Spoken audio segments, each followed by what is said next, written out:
doing a series on knowing God. Nakita ho natin that our God is holy. Our God is not only holy, He is just, kaya naman may wrath. He is against sin because He is holy. It's but natural for Him na hindi niya tanggap o hindi welcome ang kasalanan sa Kanyang presence. Now, hindi lamang yun. Our God, though He is holy and wrathful, siya naman po ay loving. Hindi siya nagagalit ng walang dahilan. He is very loving. At hindi lang siya loving, He is limitless. Are you still following? Now, nakita rin natin that our God is like a father. Hindi lang ho siya yung father na, isipin nyo na yung pinakamabait na tatay sa lupa. They are evil in comparison to the holy God, to the heavenly Father we have. Imagine yung klaseng tatay meron tayo. Then, last time, narinig natin, from yung ating pong guest na Amerikano, that our God saves. He does not rejoice in seeing people, parang perishing. Hindi ganun ang heart ng Diyos. He wants people to be saved. Kaya naman, He wants us to tell the world about this faith. Tama? Ngayon, bago tayo magpatuloy, gusto ko lang ho kayong kwentuhan. Yan. Meron pong isang bumili ho siya ng parot para ho, meron siyang kausap sa bahay. At itong parot na to, napakahusay. Ang galing niyang magsalita. Hindi lamang siya magaling magsalita, nakikipag-usap. Ganun pa man, nung dinala niya na sa bahay yung parot, ayaw nang magsalita. Sabi niya, ano nangyari dito? Ba't ayaw na magsalita? So pumunta siya doon sa kanyang pinagbilan, sabi niya, ano yung parot ko, hindi nagsasalta. Ganun ba? Alam mo, baka naninibago lang yan. Mabuti pa, bigyan mo ng laruan. Kasi gustong-gusto nila may laruan. Yung tumutunog na laruan. So bumili siya ng laruan, dinala niya yung laruan doon, at pagkatapos, pagdating niya doon, sabi niya, hindi pa rin po siya umiimik. No, hindi nga naglalaro, ayaw umimik. Ay nako, ganito, lagyan mo siya ng hagdanan. Kasi mga parot mahilig umakyat yan sa hagdanan. So, nilagyan niya ng hagdanan. Tapos sabi niya, hindi ho talaga gumagal. Hindi rin umiimik, hindi nagsasalita. Ay nako, alam mo yung parte, mahilig niya sa mga musika. Lagyan mo ng tugtugin. So lahat na lang, araw-araw, binibigay siya ng panibagong tip. Until one time, sabi niya, nadatnan niya yung parte, nung binigay niya na lahat ng gusto, sabi niya, kamusta yung parot mo? Nagsalita na, pero namatay. Ha? Namatay siya, pero bago siya namatay, nagsalita. Ano sinabi? Gutom na ako. Inuin mo, binigay na lahat yung gusto. Hindi pala pinakakain. Kaya pala hindi na nagsasalita. Anong ibig sabihin yan? Maraming pagkakataon, masyado tayong abalang, iniisip ang mga bagay-bagay na iniisip natin, eto ang sagot sa buhay natin. But in reality, we have forgotten to major on the major. Na may mga bagay na pinaka-importante. And knowing God is in fact, the most important thing in our life. Bakit? How can we love God with all of our heart, soul, and mind kung hindi natin kilala si God? Tama? Then how can we love others the way He loved us kung hindi natin din alam ang pag-ibig ng Diyos? Kaya we need to know Him. In fact, knowing God ang isa sa pinakadahilan for us to be saved. Sabi nga and this is eternal life, that they may know you, the only true God, and Jesus Christ whom you have sent. Kaya po yung pagkakilala sa Diyos ay napakahalaga kasi ito po yung magdidetermine ng ating ng walang hanggan. Remember, many will come to Jesus and say, Lord, Lord. Di ba? Lord, Lord. Sabi Lord, many will come to me and say, Lord, Lord. Sabi niya ganon. But I will tell them, I never knew you. Bakit? Hindi kita kilala. God who knows everything. Hindi ako kilala. Ang idea kasi ng Diyos, hindi naman tayo naging close. You did not know me, I don't, and then we are not close.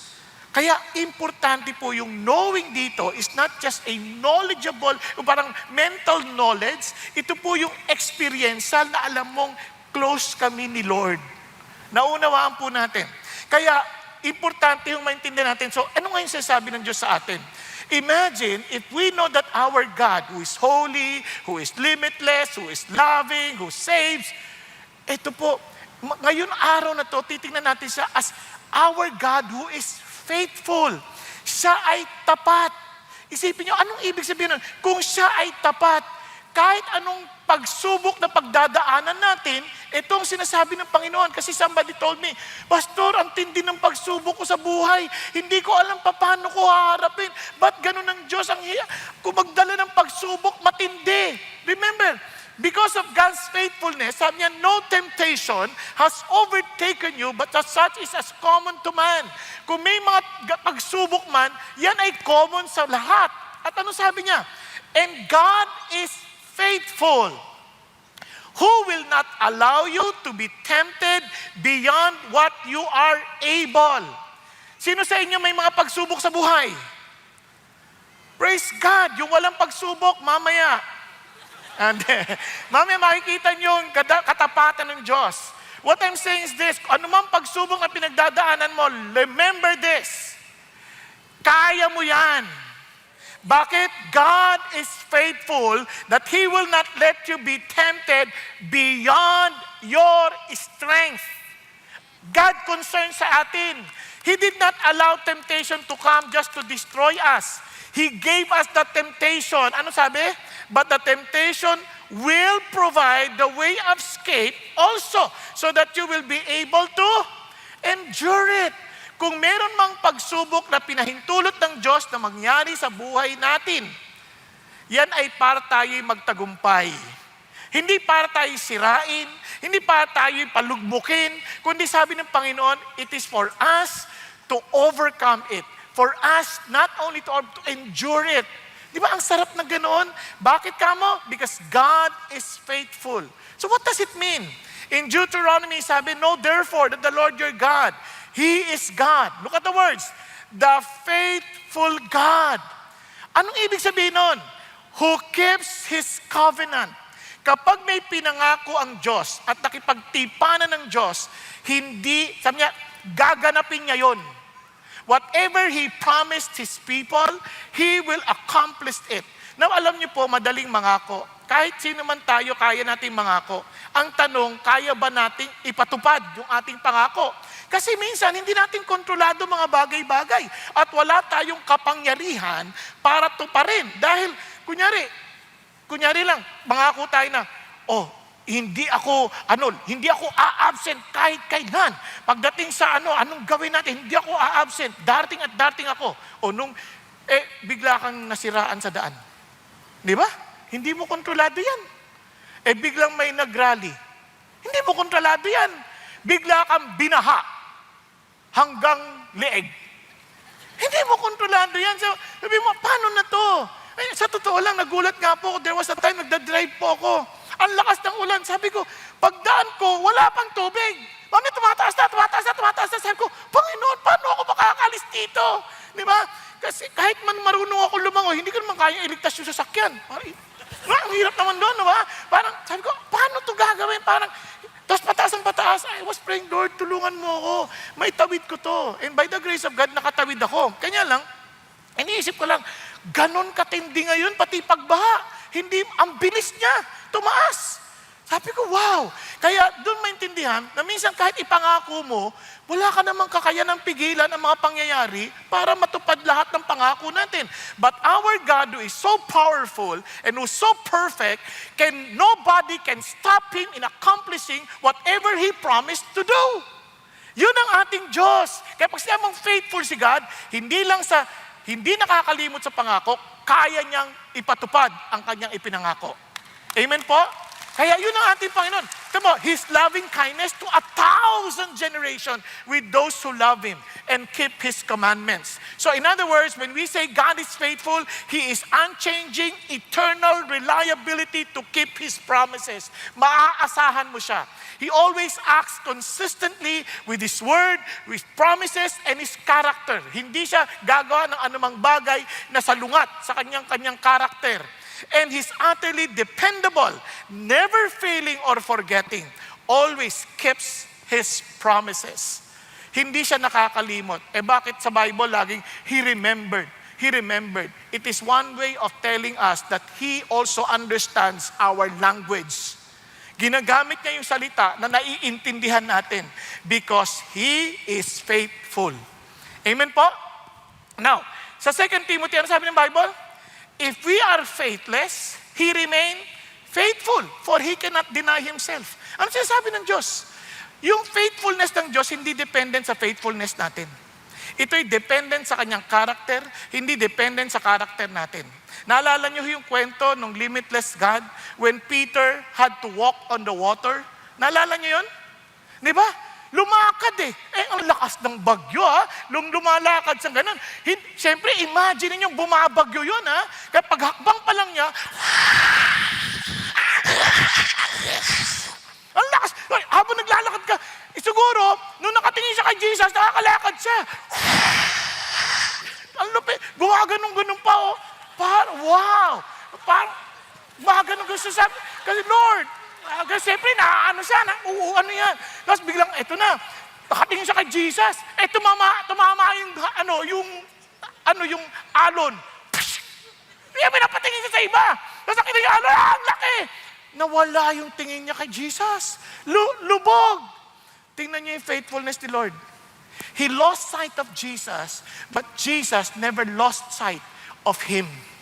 Kasabi ni Peter, save me! Kinuha agad ni Lord. Hindi niya kinuha sa balbas.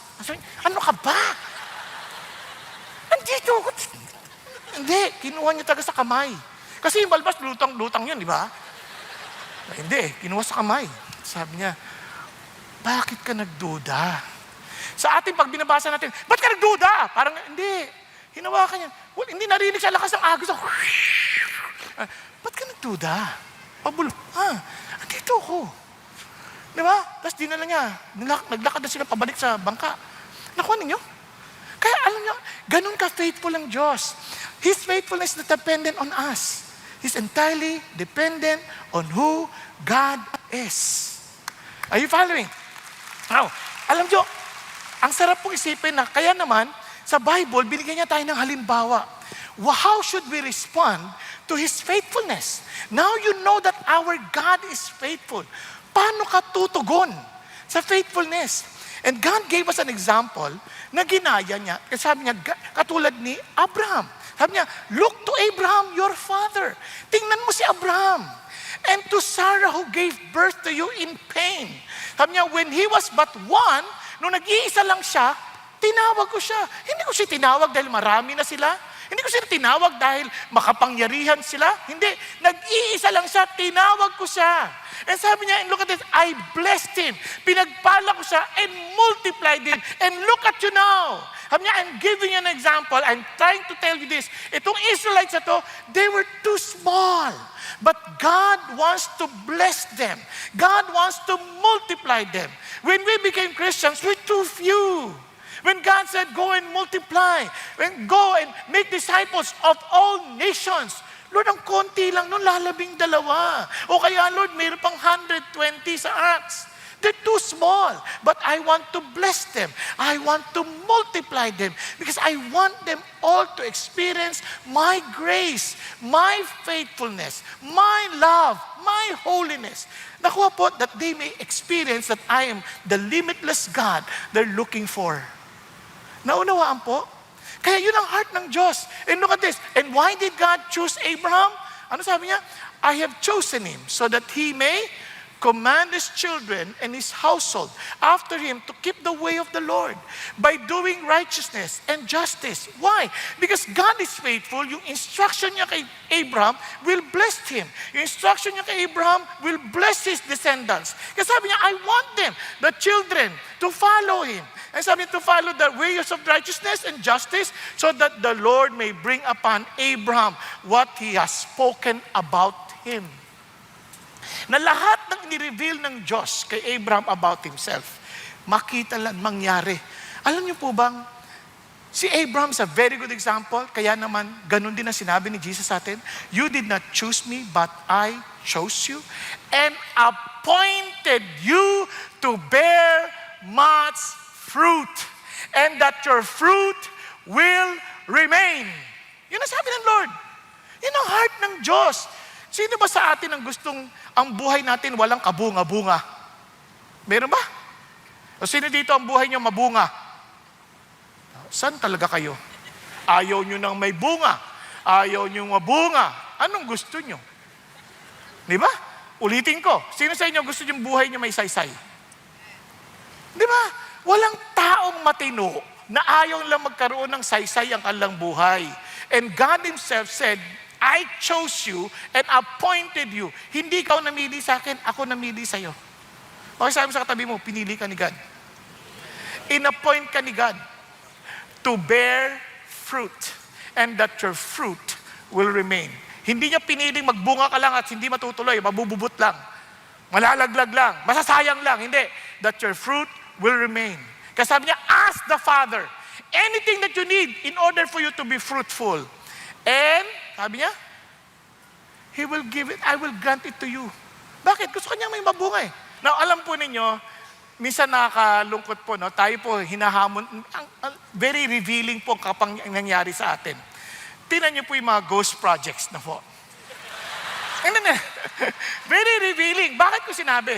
Isipin niyo, we are Christian nation. The only Christian country in the Far East. Tapos ang daming ghost projects. Bakit? Baka naman yung Christian faith natin ay ghost faith din. Meaning, we claim that we have faith, pero hindi mo makita. Kaya ghost din. Nakuha po ba natin? Kaya naman, ang ating pag-uusapan, yung bang faith ko talaga bang ghost? Or talagang ito yung saving faith that is passed on? Because God, who is the author of our faith, binigay yan sa atin. And it is passed on. And we received it. And we keep on passing it. Kasi pinapasa lang. It's not something we invented. It is not something na tayo po ang nag-formulate. Yan ay faith authored by Jesus, passed on to us, kaya through history, kaya hanggang nakarating sa atin, and we are passing it on to the next generation. Are you following? Yan bang faith na yan, yung faith na hinahanap natin? Kaya sabi nga, ito po yung challenge. How would I know? Ito ho, remember, si Paul, I fought the good fight of faith. Tama? Kaya remember, kasi kaya ko lang ginawang good para lang madali ko maalala. Kasi ganyan ako mag-aral noon eh. Naghahanap ako ng madali kong makorelate para maalala ko pa nag-e-exam. Kaya madalas perfect ako. Ay, sorry. Ang yabang ko. Joke lang. Hindi naman laging perfect. Minsan 99. So, no. Kaya ano ang ibig sabihin? So, yung faith natin, if it is a saving faith that's passed on, yan ay God-centered, yan ay obedient, yan ay onward going or progressive. Yan ay hindi progressive na nagbabago, kundi lumalago. Yan ay dedicated or surrendered life. Nakasurrender yung buhay sa Diyos. Are you following? Yun ang katangian ng faith na yan. So para lalo nating ma-appreciate, isa-isahin natin. Sabi natin, it is God-centered. Bakit? Napaka-importante. Yung pananampalataya, hindi nakabatay yan sa pakiramdam o sa sarili mong pananampalataya. Hindi yan nakabatay sa laki o sa liit ng pananampalataya. Kasi kahit malaki yung pananampalataya mo sa isang bagay, kung yan ay scam pa rin yan. Tama? Kanyari, ang laki ng pananampalataya mo na pag binigay mo yung pera mo, kikita ka ng 4%. Halimbawa, may mga ganun. Sabi niya, ibigay yung pera mo, monthly, tatanggap ka ng 4%. Nakita. Nako, kung iisipin mo mabuti, wow! So nagbigay ka, totoo nga, binigyan ka ng 4%. Nagyaya ka pa ngayon, tumaas ang pananampalataya mo, nagyaya ka pa ng iba. Sasabihin mo, babalik ko yung pera mo. Ang problema, kung ikaw ay nag-iisip ng mabuti, kung 4% yan on a monthly basis, paano kaya dapat ang kikitain itong nagtatrabaho na to? Di dapat at least 5% para may kita pa siyang 1% on a monthly basis. Tama ba? Parang malabo ata yan. Lalo na ang pangako pa nila, hindi lang 4, 10% pa. O di ba? Ano yan? Di talaga malabo na. Ibig sabihin, hindi uubra. Kung ikay nag-iisip, hindi uubra. Napadama ka. Di bigay ka ng binigay mo na lahat. Only to find out, hindi mo na sila makikita. Ang daming nai-scam sa ganyan, tinawagan lang. Magbigay ka, oy, may meron kang padala. Kailangan mo lang magpadala ng pera muna para makuha mo yung padala mo. O, yung pinadala mo na, kulang pa. Kaya, padala ka na naman. Para matanggap mo to. O, kulang pa rin. Padala ka na naman. Hanggang sa, hindi mo na maintindihan ang katotohanan sa hindi. Ang taas ng pananampalataya, pero, mali yung object ng pananampalataya, scam pala. So, ibig sabihin, kahit sinabi mo, naniwala ka sa isang pangako, hindi naman pala totoo, di wala din. Kaya it is not about the size of your faith, it is the object of your faith. Are you following? Kaya si God, yung sentro, bakit si God? Tingnan nyo si Abraham for example. Sabi ni Abraham, by faith, Abraham, when he was called, obeyed, going out to a place which he was to receive for an inheritance. He went out not knowing where he was going. Sabi niya, by faith he lived as an alien in the land of promise, as in a foreign land, dwelling in tents with Isaac, Jacob, fellow heirs of the same promise.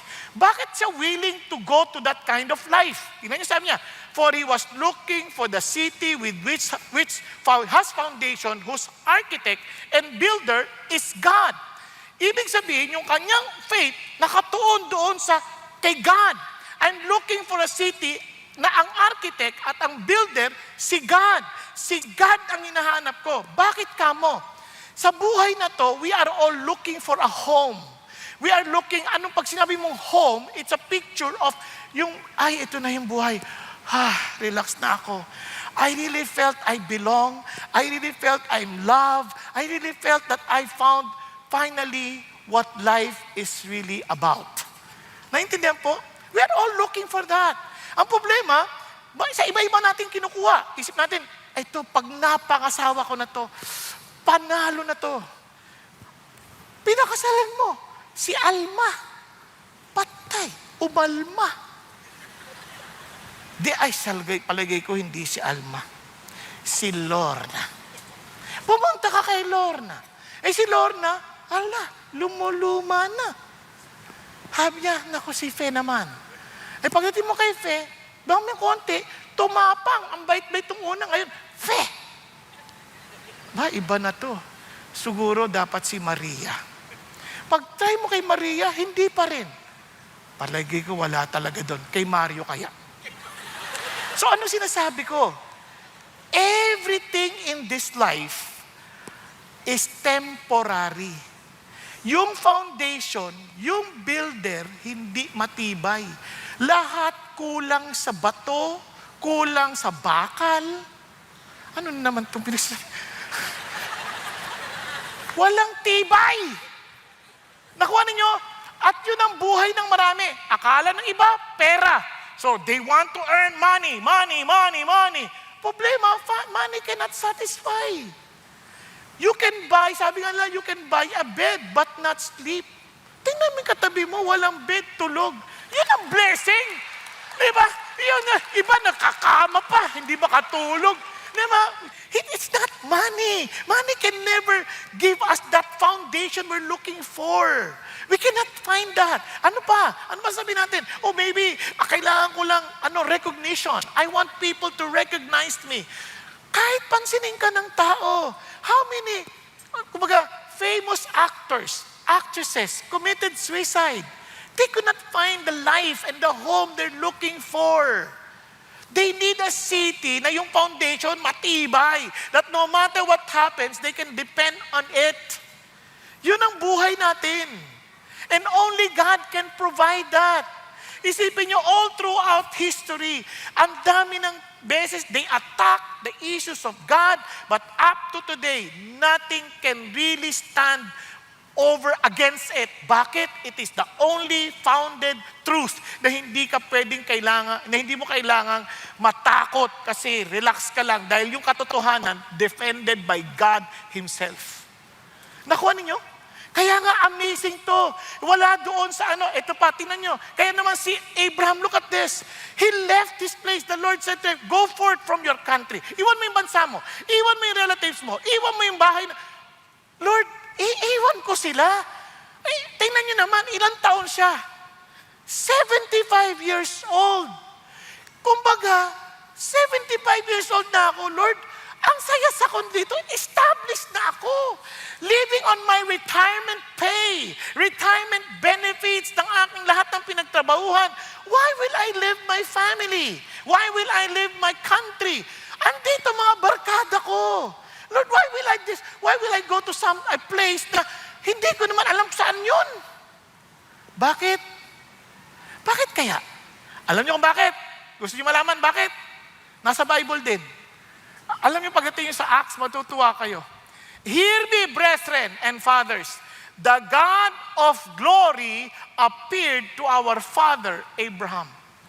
He saw the glorious God. Alam niyo yung problema sa maraming tao, the reason why they are running after so many things in life other than God? They never really saw the glory of God. When you say glory of God, it reveals the very nature of God. He is divine. He is powerful. He is so loving. His attributes are very clear na walang kapareho si God. Alam nyo, hanggat hindi natin nakikita that our God is glorious, we will never respond in worship and on awe. Isipin nyo mabuti. Anong itatapat nyo kay God? Sabi niya, yung mga bansa para lang drop of water from the bucket. Who can measure the greatness of God? Sabi niya, the world in the hollow of His hand. Isipin niyo yung glory ng Diyos na yon.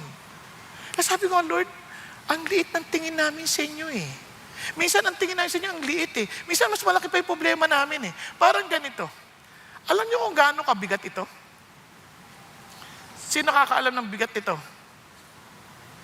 Hello? Nakatiyuko na kayo eh.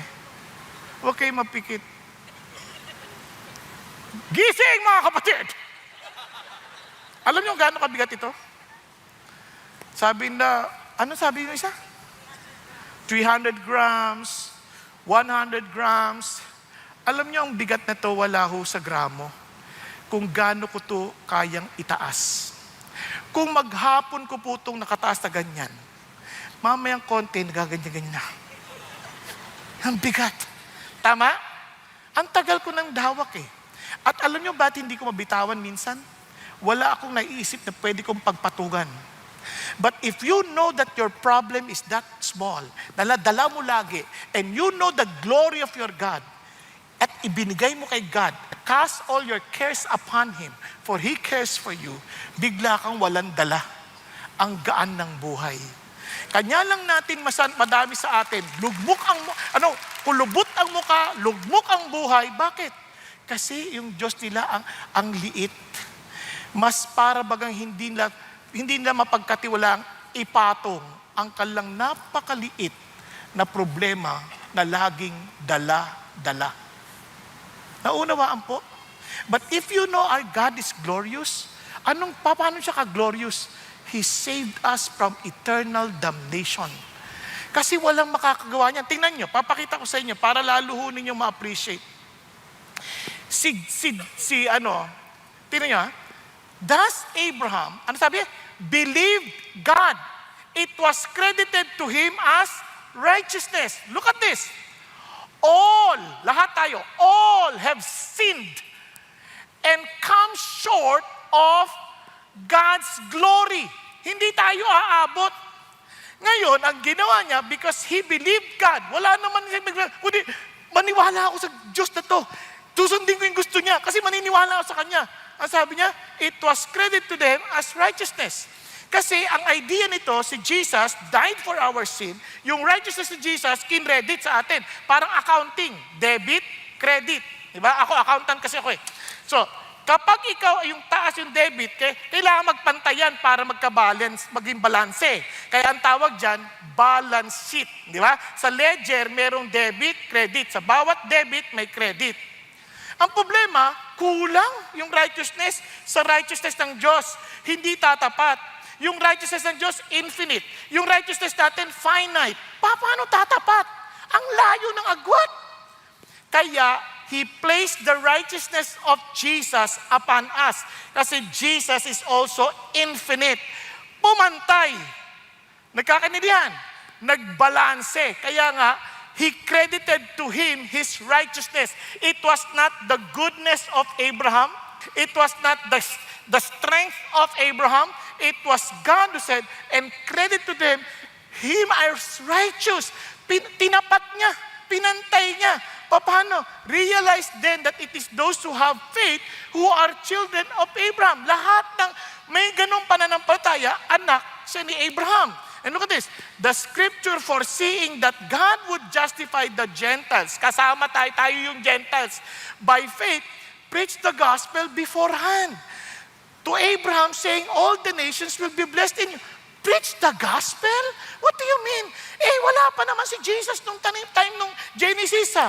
Fino-foresee na that one day, the Gentiles will also be blessed kasi yung pinanampalatayanan ni Abraham na Diyos, yun din ang Diyos na magbibigay ng righteousness sa mga Gentiles tulad natin. Kaya sinabi niya na yan sa Genesis chapter 12. So ano sinasabi ni Jesus? Ano sinasabi ni Paul? Yung scripture mula pa ng Old Testament, yung bagay na yan, pinatupad sa New Testament, kaya yan ang panghawakan mo. Whatever God revealed in His Word, panghawakan mo. Kasi saan ka hawak? If you believe in God, don't just believe in a God na sinasabi ng kung sino-sino. Go back to the scripture. Anong Diyos yan na ni-reveal? Kaya nga, the Word revealed God. Are you following? Ilan sa atin nagbabasa ng Bible? Ilan sa atin nagbasa na ng buong Bible? Kumunti na pa kunti. Okay lang, hindi kita ginadjudge. Mali mo, kahapon ka lang naging crowd, kaya isang araw, kaya isang buwan. Pero at least, we're trying our best to know and understand it. Doon ko na-realize bakit si Charlie Kirk handang mamatay sa pinaniniwalaan niya. Kung ano-ano masabihin ng tao, kaysa racist siya, o kung ano-ano, kahit ano masabihin ng tao, isang lang bagay sabi niya, I just want to be known as a Christian who stood for his belief. Amazing! Di ba? Ngayon, ang problema, yung faith natin, ang love daw kasi we don't see the glory of God. Alam niyo yung mga Christians noon, they're not afraid to die because they see the glory of God. Si Stephen, binabato, pinapatay. Anong sinasabi niya? And he saw the glory of Jesus. Dahil nakita niya yung glory ni Jesus, it doesn't matter to him. Lord, huwag mo ibilang sa kasalanan nila. Sa atin, hindi pa tayo binabato. Lord, gantihan mo yung mga yan. Wala pa. Nagsalta pa lang laban sa atin. Parang sinisiraan pa lang tayo. Yung iba nga, wala pa sinasabi. Nag-dislike lang sa Facebook. Yung pinost mo, dinislike. Lord, gantihan mo yan. Tandaan niya. Mga ganun ka. Diba? Ibang-iba eh. Look at the glory of God. Focus on Jesus. Don't focus on anybody else. Don't focus on people. People will disappoint us. People change. People are different. Kasi ang hirap sa people, hindi pare-parehas. Yung gusto mo, hindi niya gusto. Pag pinagbigyan kita, magagalit siya. Pag pinagbigyan ko siya, magagalit ka. Sino pagbibigyan ko? Kay Jesus ka lang. Nakuha niyo po? Tingin ka kay Jesus kasi at the end of the day, siya lang naman din ang ating titingnan eh. Yun ang sinasabi niya. Kaya all the nations will be blessed in you. Tingnan niyo po. Kaya sabi sa Galatians, for through faith, you are all children of God in Christ Jesus.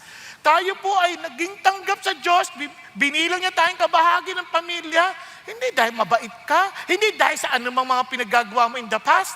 Lahat ng yan because of Jesus. Kaya isipin mo, ba't ako maniniwala kay God? Kay God ako may atraso eh. Siya yung holy at ako unholy. Pag humarap ako sa Kanya, I'm dead. And Jesus Christ, ang Kanyang solusyon, binigay niya ang Kanyang anak, He died for me, He made me holy through Jesus. Now I am holy with Him and in His presence, kaya pwede na akong lumapit kay Jesus. Why? Because I am clothed by the righteousness of Christ. Nauunawaan po. Hindi dahil sa ating mga pangako, Lord, mula ngayon, di na ako magkakasala. Mula ngayon, Lord, susunod na ako. Mula ngayon, walang ganun. Si Jesus lang ang ating Lord, dahil sa inyo, kailangan. Kaya nga ho, di ba, pag nagpe-pray, Lord, salamat po, Panginoon Jesus. Salamat po na namatay kay sa krus. Salamat po. Kasi kung wala yun, kaya nga tayo nananalangin, in the name of Jesus, I'm standing, O God, in the righteousness of Christ. I come before you with confidence because I believe that I'm asking this not for me, but in the name of Jesus. Naalala ko, there was a time, kasi doon, 5:00, hawak kong service. No 5:00, minsan nagka-prepare ako ngayon, hindi na ako natutulog. Tapos, pag magpipreach ako, doon na ako natutulog, sabay na ng mga tao. Hindi, joke lang.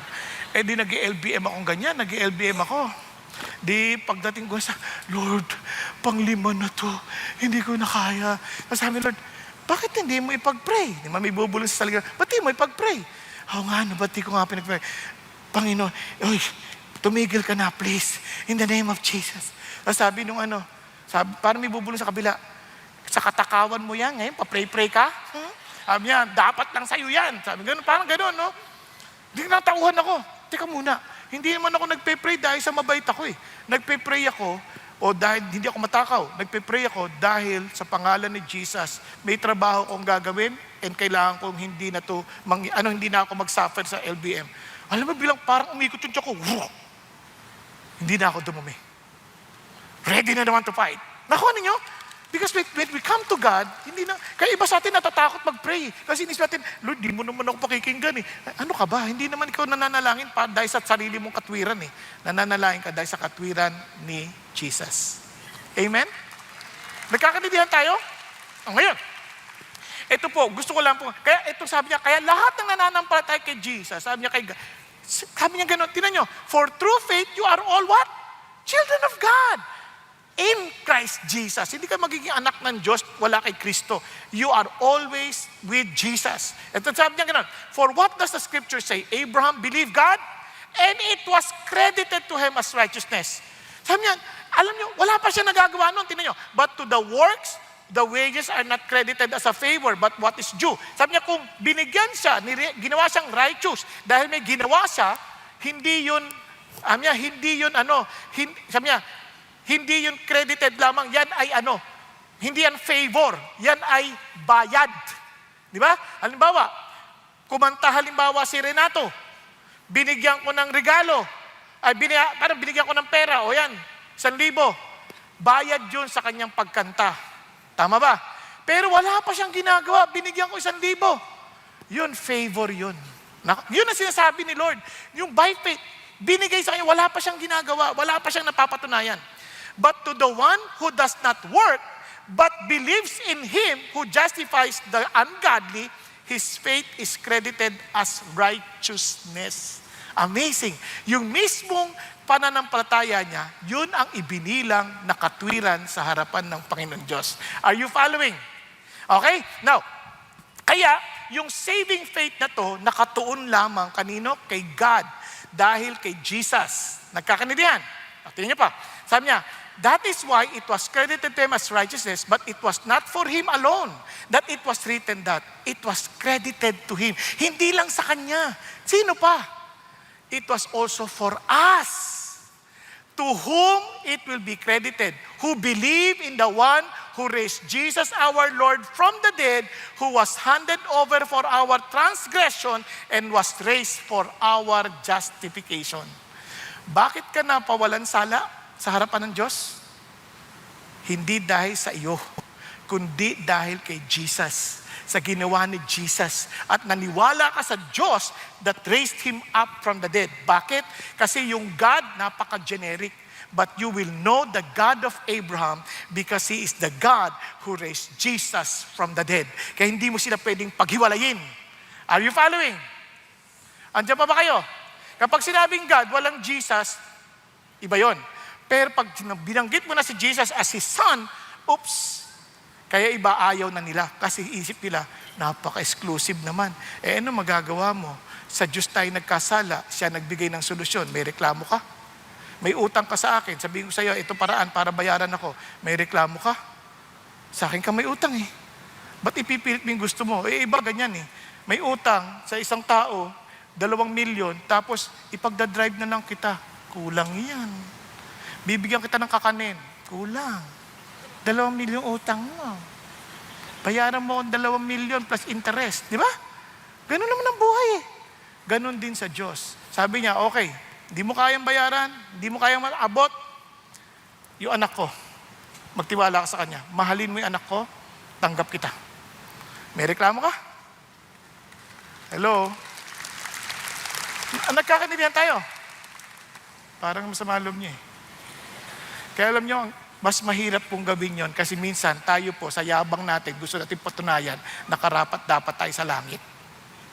Nakuha? Ngayon, pero hindi natapos dyan. Bakit?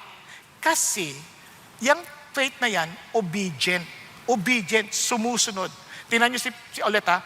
By faith, Abraham, when he was called, obeyed. By going out to a place which was to receive for an inheritance and went out not knowing where he was going. Hindi madali Kasi minsan, it's really by faith. Lord, dahil sa'yo na ako, susunod na ako sa'yo.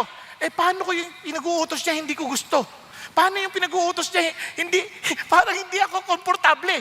Hindi yun ang issue. Magtitiwala ka ba sa Kanya?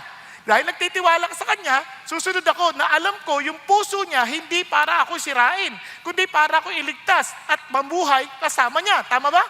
So I will obey. Kasi kaya yun nasasabi niya, tingin si Abraham, hindi ko alam pupuntahan. Sanay na ako sa lugar namin. Sanay na ako, enjoy na ako dito. Tapos pupunta ako sa lupang ipapakita mo pa lang.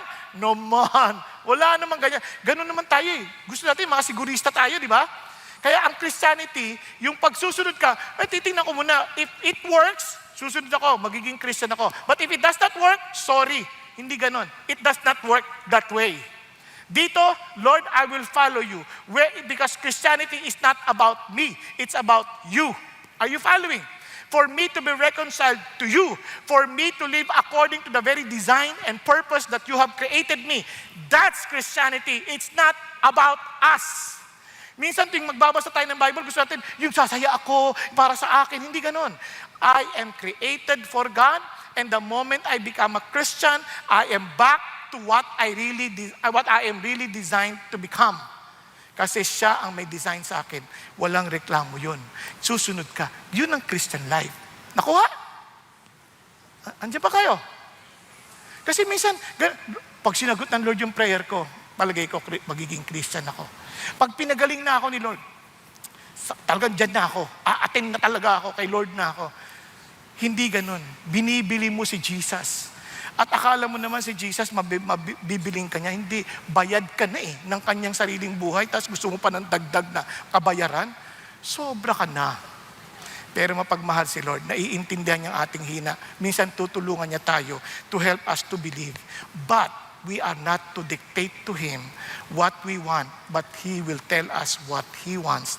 Not my will, but thy will be done. Nagkakaintindihan? Kaya yan po ang obedience. Now, tingnan niyo po, tuloy pa tayo. Tingnan niyo, amazing. Sunod siya. Walang reklamo. Nakita natin sa Genesis 12. Then, pinangakuan siya na, I will make you a great nation. I will bless you. I will make your name great. So you shall be a blessing. Ano ba sabi niya? Sabi niya gano'n, and I will bless those who bless you. And the one who curses you, I will curse. In you, all the families of the earth will be blessed. So Abraham went forth from the Lord, spoken to him. Now Abraham was 75 years old. Hindi niya sinabi, Lord, pag binless mo na ako, sunod ako sa iyo. Lord, pagka naging great nation na ako, sunod sa iyo na ako. Hindi gano'n. He went, even without knowing where to go. Sunod lang siya. And alam niyo ba, all throughout his life, basahin niyo, Genesis 12 hanggang 25, grabe, wala siyang naging sariling lupa. Namatay na siya. Ang meron na siyang lupa, burial plot. Pero he never waver in his belief in God. Naunawaan? Kaya pag ginasa niyo Hebrews 11, hindi niya natanggap yung sinabing pangako na in his time. But, in God's perfect plan, naniwala siya, and he held on to it, and the Lord blessed Abraham. Kasi hanggang tayo nadamay. Amen po? Hanggang tayo nadamay. Tingnan niyo. Ito kasi ang faith na totoo. Sabi ni James, what use is it, my brethren, if someone says he has faith, but he has no works? Can that faith save him? Ano ba to? Bakit ganun? Magkaiba ba si Paul at saka si James? Hindi po. Kasi ito yun, para mabilis na lang, dahil wala tayong ilang oras. Yung emphasis po, si Paul, pinapakita niya para malaman mong ligtas ka. You believe in Jesus. Yung pinaka-root ng salvation, hindi nakikita. Internal and unseen. Yung works, ang gusto niya, kasi maraming tao gusto nila, susundin ko yung Jewish law para maligtas ako. Magpapatuli ako, kung ano-ano, para maligtas ako. Hindi yun ang sinasabi ni Paul, hindi yun ang magliligtas sa'yo. Pero kapag Christian ka na at meron ka nitong faith, makikita mo yan. I will show you that I'm saved. Yan ay, yung fruit ng salvation, yan ay external at visible. Bakit? you are living like Jesus. Are you following? Andiyan pa kayo? Tingnan nyo, sabi ni Jesus, ha? Why do you call me Lord, Lord? Di ba? Lord, I receive you as my Lord and my Savior. Then why do you call me Lord? And do not do what I say. Kung naniniwala ka that He died for you, that He is your Lord, then do what He says. Wala kang talo. Bakit? Tingnan nyo naman. Everyone who comes to me and hears my word and acts on them, I will show you whom He is like. He is like a man building a house who dug deep and laid a foundation on the rock. And when a flood occurred, controlled. Di ba? Gusto nyo ba yan? Hindi yung parang ginawa lang, masabing may nagawa. May tubo, wala naman palang daluyan ng tubig. Di ba? Eto, when the flood occurred, the torrent burst against that house, could not shake it because it had been well built. Amazing, no? Pero kung hindi ka nakinig kay Jesus, Lord, Lord, wala yan. Walang foundation. Bakit? The one who was heard and had not acted accordingly is like a man who builds a house on the ground without any foundation. And the torrent burst against it, and immediately it collapsed. And the ruin of that house was great. Di ba? Kita nyo naman, a very good example. Kita nyo yung mga projects, walang matibay na foundation. Grabing sira, nababaha, buong Pilipinas na. Sa kasaysayan ng aking pagkatao, sa 60 taong kong pamumuhay, ngayon ko lang nakitang magbaha sa Diliman. Isipin niyo yun? Taas-taas ng Quezon City, overlooking Marikina, binaha. Noon, pag pinag-usapan ng baha, Marikina, automatic na yan, tama? Ngayon, Quezon City, pati ba naman Trinidad, binabaha, kung hindi ba naman talagang walang bakal yun? They did not act on the instruction of the Lord. Are you following? At alam nyo, ito pong ironic. Hindi ito pang titira lang kung kani-kanino ha. Itong ironic. Yung mga construction parang mga Christian. Bakit? Waymaker. Miracle worker. Promise keeper. Sabi ko, grabe naman to. Alpha and Omega. Timothy. Saint Gerard. Parang Christian na Christian yung mga, di ba? Pag-isipan nyo, etos hindi ka susunod sa paraan ng Diyos, you're dead, magbabaha. Nagkakaintindihan? Hindi ko to pantira sa mga hindi ako namumulitika. Pinapakita ko lang sa inyo, yung eksakto ng, alam na natin pare-parehas. Ha? Huwag nyo naman kayo magalit sa akin. Di ba? Kasi ang kasakiman kasi, the sky's the limit talaga yan eh. Hindi, sky's the limit. Uy, grabe! Sky's the limit. Hindi. Lahat tayo sakim din. Ganon din tayo. Okay? Walang limit ang ating kasakiman. And ako, sorry. Lord. Hindi. Gising pala kayo eh. Akala ko tulog kayo eh. Kasi sabi nga ni Tim Keller, faith is not just what we believe. It is how we act based on what we believe. Amen? Yun ang faith. May aksyon. Kaya parang yan yung nagsasagwan. Sabi nung bata sa likod, bakit dalawa yan? Nilagyan niya yung pangalan doon. Faith works. Sabi niya, tingnan mo, kung faith lang, walang pupuntahan, ikot lang ng ikot. Sa kabila naman, kung work lang, walang pupuntahan, ikot ng ikot. Kailangan faith that works. Faith that works. Amen? Because that faith is alive. That faith is living. That faith is passed on, given by Jesus. Amen po, because that faith is centered on God, therefore we obey. Amen po, kasi saving faith results in righteousness. Then thirdly, it is an onward going, it's progressive. What does it mean? Si Abraham, hindi siya perfect. When he obeyed God, hindi naman siya 100%, hindi na siya nagbago. Nadadapa din, nagkakamali din. Pero the Lord who started it will perfect it in time. Kaya wag tayong magugulat, ba't ako Lord? Parang nanampalataya na ako, laglag na naman ako. Ganun, ang ating buhay is, Like 3 steps forward, 2 steps back. And sabi nga ni Chuck Swindoll, for I am confident, look at this, of this very thing, that he who began a good work in you will perfect it until what? The day of Christ Jesus. Minsan feel natin, Lord, talaga bang Christian? Nadapa na naman ako eh. Lord, parang, tapos Lord, nangako na naman ako. Hindi. Until we look at Jesus, and instead of focusing on falling down, but instead focusing on Jesus, hindi tayo magiging victorious. And minsan, humahaba naman eh. Noong una, ang tagal kong hindi nagawa to. Pero nagawa na naman. Tapos kaya nga, hindi tayo naging sinless, but we sin less and less. Nagkakaintindihan? Kaya huwag tayong magulat, parang nagdi-discourage. Hindi. What God has started, He will accomplish it. Tingnan niyo naman si Abraham. Tingnan niyo naman si Abraham. So it came about when he came here to Egypt and he said to Sarah, his wife, see now, I know that you are a beautiful woman. And when Egyptians see you, they will say this wife, and they will kill me, but they will let you live. Kaya kung pwede sabihin mo, please say that you are my sister. Okay ba yan? Kung kayo yung babae, isipin niyo itong lalaki, sabihin ng asawa, sweetheart, ganda mo eh. Kaya lang baka gusto sila sa'yo, tapos patayin nila ako dahil sa ganda mo eh. Sabihin mo, magkapatid lang tayo ha. Kunyari kung ikaw si Sarah, paano naman ako? Kung kukunin ako ng yun, pakasalan ako, ano ka ba? Hindi, si Sarah, tahimik lang eh. Pag binasa mo yung 1 Peter, sumunod lang siya. Alam niyo bakit? Naniniwala sa kay God, makapangyarihan din si God. Si God na magtatanggol sa kanya. Pero si Abraham, labo, faith yan. Naniniwala pero diligtas pa rin sarili. Parehong-pareho lang tayo ng maraming tao. We always parang think of how we can save ourselves. Ano sabi ng Lord? Sabi ng Lord? Tingnan nyo. Sabi niya, but the Lord struck Pharaoh and his house with great plagues because of Sarah, Abraham's wife. Then Pharaoh called Abraham and said, what is this you have done to me? Why did you not tell me she was your wife?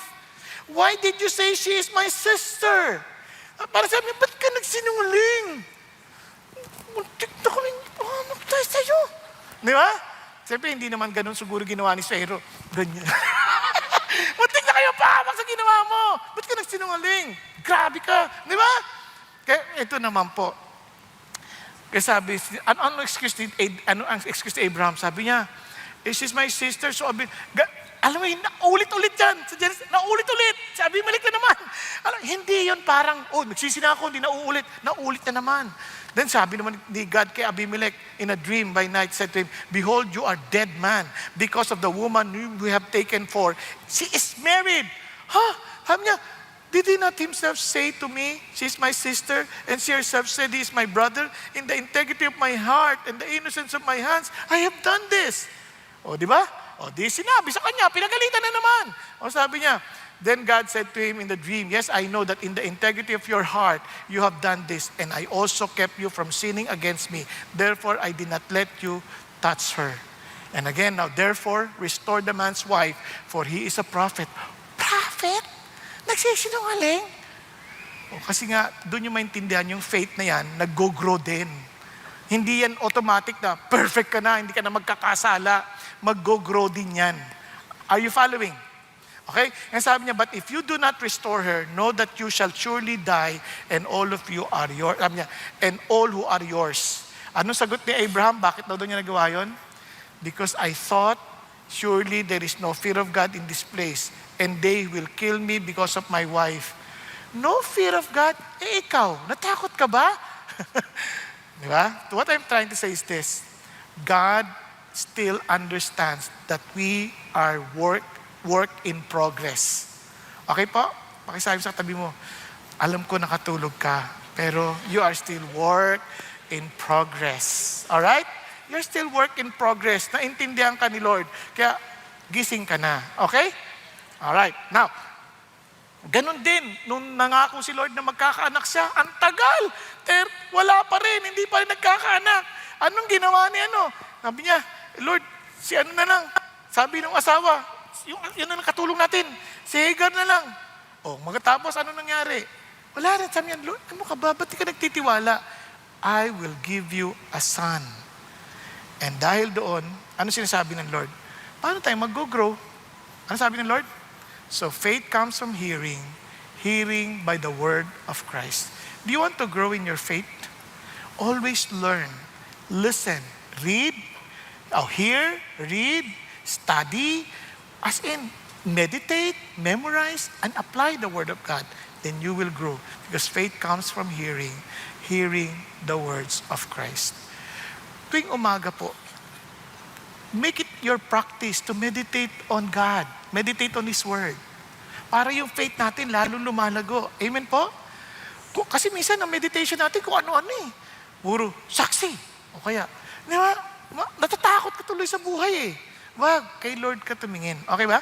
Dahil ikaw ang saksi ng Panginoon Diyos to tell the world that your God is powerful and indeed faithful. Nagkakaintindihan? You focus on God. Diba? Now, and finally, it must be dedicated. Dedicated or surrendered. Bakit kamo?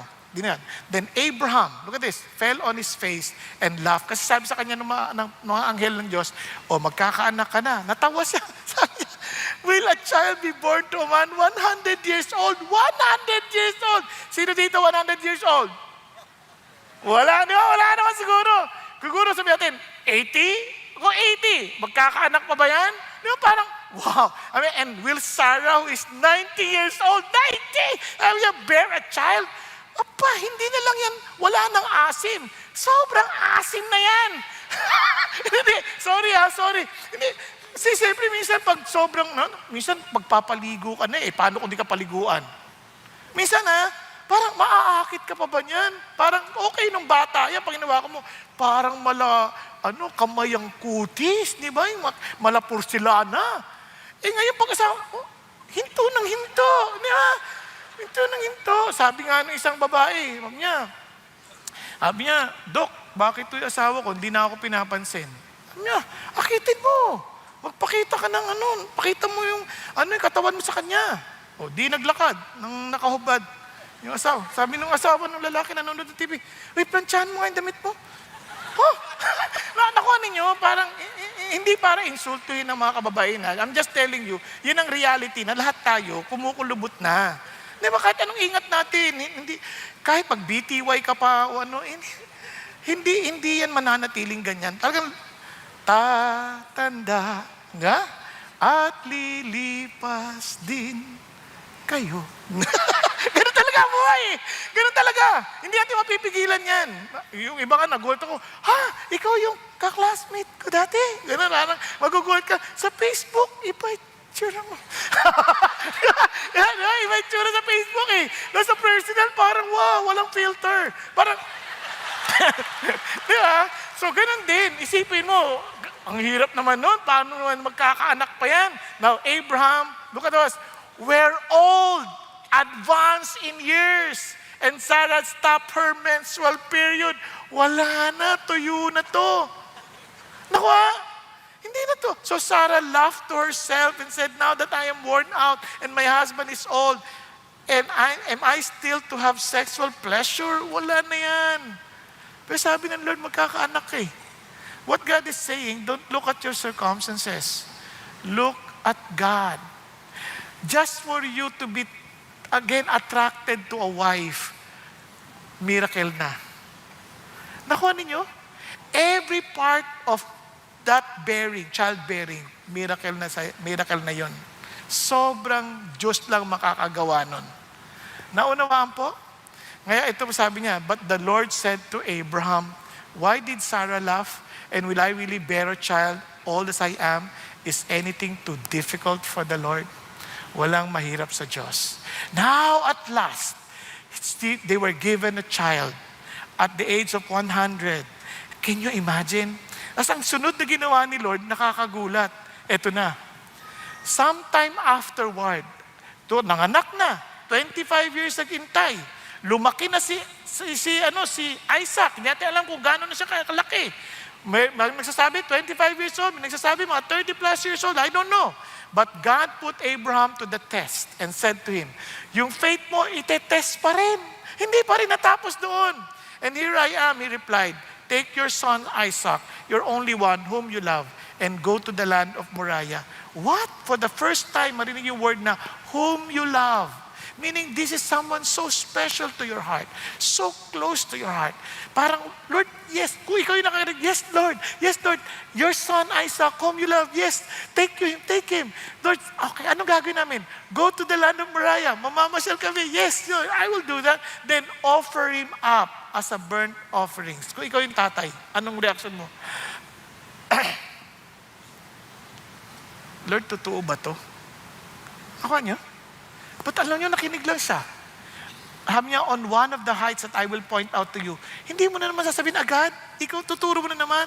Yes. Tapos, ang sabi niya, early the next morning, aga-aga, Abraham saddled this donkey, took with him two of his servants and his son Isaac, and after cutting the wood for the burnt offering, set out for the place of which God had told him. Wow! Agad-agad. Hindi na nagpatumpik-tumpik. Bakit? He knew that this offering is to sanctify the whole family and his descendants. Ang sabi niya, aga-aga, bumangon na kaagad. Took two of his servants. At ano sabi niya? Nagdala ng burnt offerings, ng wood. At sino nagdala? And his son. And after cutting the woods for the burnt offering, set out for the place for which God had told him. Sabi niya, and Abram said to his servants, stay here with the donkey. While the boy and I go on over there, we will worship and then come back to you. Grabe, no? Ano sasabi na, babalik kami sa iyo. Parang yung pananampalataya ni Abraham, oo, i-offer ko siya, pero babalik kami sa iyo. Bakit? Yung Hebrews ang nagsabi. Sa Hebrews sabi niya, by faith Abraham, when put to the test, offered up Isaac, and he who had received the promise, anong promise? That he will have a descendants that as numerous as the stars in the sky. Di ba? So paano mangyayari yun kung kukunin ni Lord to? Sigurado, bubuhayin ni Lord. Sabi niya, and he who had received the promise was ready to offer his only son, of whom it was said, through Isaac, descendants shall bear your name. Kaya ano sabi niya? He reasoned that God was able to raise even from the dead. Amazing. Ganun ang kanyang pagtingin sa Diyos. Because God is faithful, for sure, He will accomplish His promise. Kahit iutos niya to, He is able to bring my son back to life. Ganun siya determinado na sumunod sa Panginoon Diyos. And indeed, sabi naman ni Isaac spoke to his father Abraham, Father, here I am. He replied, Isaac, here are the fire and the wood, but where is the sheep for the burnt offerings? Bakit niya tinatanong? Kasi naging practice na nila yon to worship the Lord with burnt offerings. Tama? Kaya lagi na sinasabi kay Isaac yun. Ngayon, sabi niya, my son, Abraham answered, God will provide the sheep for the burnt offerings. Then the two walked together. Perhaps pag akyat nila, inexplain na ni Abraham, ganito yung mangyayari, ganito yung mangyayari, ganito yung mangyayari. Ba't ko nasabi? Tingnan niyo yung karugtong. Sabi niya, when they came to the place of which God had told him, Abraham built an altar there and arranged the wood on it. Next, he bound his son Isaac and put him on the top of the wood on the altar. Kung si Isaac na nagdala ng mga kahoy, malaki na yan. Ngayon, nung itatalian na, pwede na lumaban yan. Tama ba? Unless tulog siya, katulad ng katabi mo. Hindi niya namalaya, natali na siya. Pero imposible. Pwede lumaban to, pwede tumakbo. Tama? Pero hindi niya ginawa. Bakit? Napaliwanag na marahil sa kanya kung ano yung gagawin. And then Abraham reached out and took the knife to slaughter his son. Look at this. But the angel of the Lord called to him from heaven, Abraham, Abraham, here I am, he answered, do not stretch out your hand against the lad and do nothing for him, for I know that you fear God, since you have not withheld your son, your only son, from me. Ano ibig sabihin ni God? Hindi niya alam that God will, that Abraham is totally committed to him? No. He was declaring and telling again to Abraham, your heart is indeed totally faithful also to me. Nagkakaintindihan? Now, ito sabi niya, Abraham looked up and saw a single ram caught in its horn. The ticket, so Abraham went and took the ram, offered it up as a burnt offering in the place of his son. Abraham named that place Yahweh Yireh. Hence, people today say, on the mountain, the Lord will provide. Alam niyo bang nangyari? Ang sinabi yan, this place, the Lord will provide the true offerings. That one day, his own son will carry also his own wood. And from there, he will be bound and die on the cross for you and me. And alam niyo kung saan? On that same mountain Mount Moriah. Because God said, not your son, but my own son, that you will be reconciled to me. Ganun ka-faithful ang ating Diyos. If He did not spare His own Son to us, what else will God will spare for you and for me? Na kahit anong bagay na mabuti, sigurado hindi niya to ipagkakait. Naunawaan po. Ang tanong lang, ano bang naipagkait natin sa Diyos? Dahil meron din tayong mga kanya-kanyang Isaac na ayaw natin ibigay sa Diyos. Ang sabi ng Lord, anak, mas mahalaga pa ba siya sa'yo kaysa sa akin? Kaya, una sa lahat, you want to be reconciled with God? Una, is your faith God-centered. Centered on His Word, centered on His character, centered on His promises, centered on His ways. Are you obedient to His direction to your life? Are you growing in your relationship with Him and in your faith? And are you totally surrendered to Him? I say, Lord, kung meron kang nakikitang Isaac sa buhay ko, tell me and I will offer it back to you. Tayo pong lahat ay yumukot, pumikit sandali. Kapatid, ikaw lang nakakaalam kung anong hinihingi ng Diyos sa'yo. Marahil kanya niya ito hinihingi, hindi dahil sa ayaw niya ito sa'yo.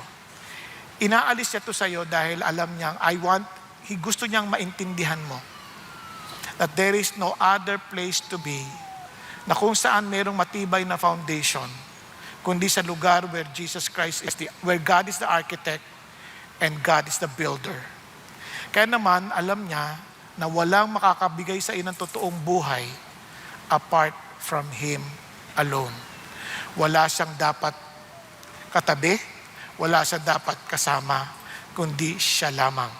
Kapatid, kung may mga bagay man sa buhay mo na hindi mo pa naisusuko talaga sa Diyos, na naging hadlang kung bakit hindi mo talaga masunod ang kagustuhan niya at hindi mo maibigay ang buhay mo sa Kanya, why don't you offer that to Him? And sabi mo, Lord, hindi ko po kaya, pero tulungan niyo po ako dahil alam kong kailangan ko itong bitawan sa iyo. Kung meron kang Isaac na gusto mong bitawan sa Diyos, kapatid, be honest to Him. Lord, tulungan mo ako. Kung iyan ang dalangin mo, yan ang puso mo, gusto ko tayo ipag-pray. But be honest to God.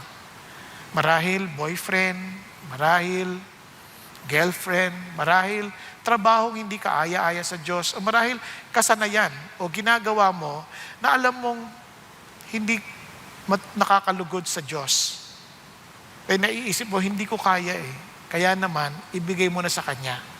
Kasi habang dala-dala mo siya, pabigat siya ng pabigat sa iyo. And God is saying, cast your cares upon me, for I care for you. Kaya kung kinakausap ka ng Diyos, maging sa mga nasa online, kung kinakausap ka ng Diyos, why don't you offer back that Isaac to the Lord? Sabi mo, Lord, ito na po. So kung kayan pong panalangin nyo, I want to pray for you, just raise your hand to the Lord. Ako po yun. Yes, I want to offer back to God my Isaac. Yes, marahil, naging focus ka na sa anak mo, naging focus ka na sa trabaho mo, naging focus ka na sa bahay mo, kaya hindi mo na magagawa yung pinagagawa ng Diyos sa'yo. Naging focus ka na sa maraming bagay na nakalimutan mo that your God is God, is still God, and is seated on the throne. Kapatid, sa mga nagsitayo and offering your Isaac to Jesus, will you please stand up and say, Lord Jesus, tumatayo po ako because I'm also offering myself as my own Isaac, na kung saan lagi kong hinahanap yung magbibigay ng pleasure sa akin. Lagi kong hinahanap yung magbibigay rangal sa akin. Lagi kong hinahanap yung nagbibigay Panginoon Diyos ng sarili kong pleasure at kaligayahan. Patawarin niyo po ako. Kaya naman inaalay ko ng buong-buo sa iyo ang buo kong pagkatao, together with all my Isaacs in life. And Lord, allow me to experience the fullness of your saving faith, that I will also pass this on to others. Thank you, Jesus. Lord, nakikita niyo po ang mga kapatid kong nakatayo. Nakikita niyo po sila, Panginoon Diyos, offering their Isaac to you and even themselves. Panginoon, lumalapit kami sa inyo. We admit our weaknesses. We admit, Father God, that we got nothing, Father God, to prove before you of our, Lord, yung bagang karapatan na kasama kayo sa langit. Wala po kami ipagmamalaki. So Lord, I totally depend on you, on your ways, kay Jesus, na iyong tanging daan, wala nang iba, wala nang ibang tanging buhay, wala nang ibang katotohanan, kundi siya lamang. At wala nang ibang makakatulong sa makalapit sa inyo, kundi sa pamamagitan niya. Kinikilala ko yon, Panginoong Hesus. At kinikilala ko rin na ang buhay na ito ay para sa iyo lamang. Kaya't Panginoon Diyos, fulfill your plan. Fulfill your, Lord, your design sa aking buhay. And allow me, Father God, to walk only for your purpose and for your glory. Lord, empower my brothers and sisters, O God, with the power of your Holy Spirit. And allow all of us, Father God, to walk faithfully with you as you are faithful to each and every one of us, O God. Thank you, Lord Jesus, that you are not giving up on us, that you're always there for us, Father God, to protect us, to Lord, to fulfill your promise to us, and Father God, to be with you in eternity, forever and ever. We love you, Lord, because you first loved us. In Jesus' name we pray. Amen, amen, and amen. God bless all of you.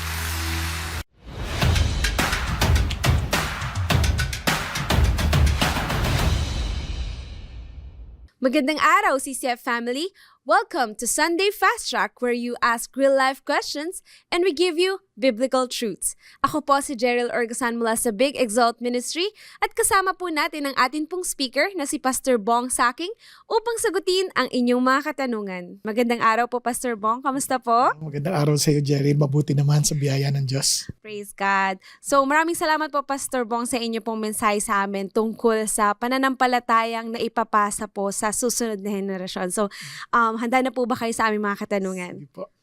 Okay. Para po sa ating first question, ano po kaya yung mga dahilan kung bakit hindi lumalalim ang pananampalataya po ng isang tao? Ayan. Sabi ng Panginoon Jesucristo na yung kanyang mga sinabi dapat isasagawa.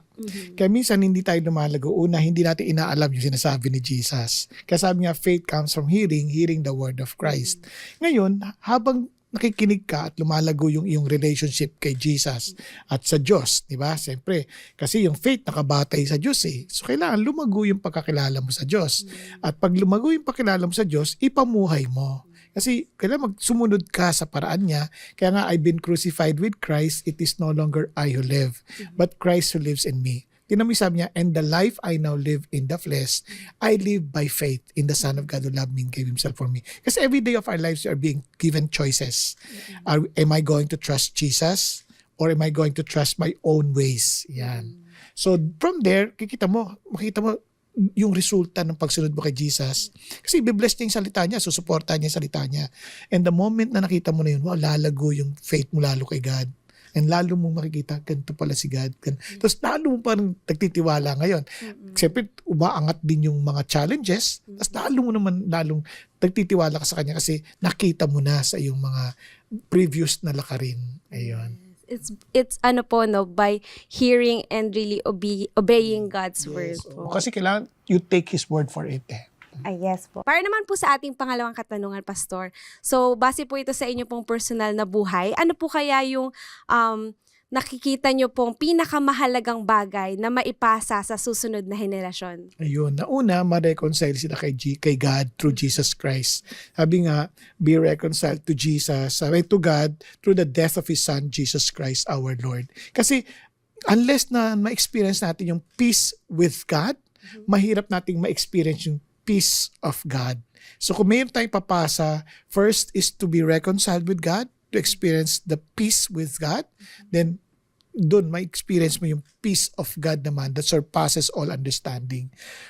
Kaya naman, doon makita mo, wow, ito pala yun. And I pray that they can really find their fullest satisfaction in Christ alone. Kasi hanggat hindi sila nasasatisfy sa buhay, they will always looking for answers. Na ito siguro, ito siguro, ito siguro. Pero, ang totoo lang, si Jesus is sufficient. Yeah, yun ang kailangan nilang, yun ang may kailangan maipasa sa ating mga susunod na henerasyon. Ayan. Thank you po. And para naman po sa ating last question, Pastor, para po sa mga pamilyang hindi nabuo, sa kung ano pa man ang dahilan nito, paano po ba maitutuwid ang mga pagkakamali? Posible po bang makapagpasa ng godly legacy? Ayan, napakagandang tanong yan. Ano? Kasi una-una, depende yung sitwasyon ng hindi nabuo. Meron ka pa bang koneksyon sa dati mong asawa, dati mong anak? No, meron ka pa ba bang paraan para makakommunicate sa kanila? Kasi kung meron pa, then you can still influence them. Tama? You can still, kunyari sa mga anak mo, na hiwalay na kayo, pwede mo pa rin silang katagpuin, share to them about Jesus, share to them about your relationship with the Lord, yung growing relationship mo with the Lord. Ngayon, kung yung pagkakataon may wala ng ganon, then you pray because our God is unlimited. Yung God natin answers prayer.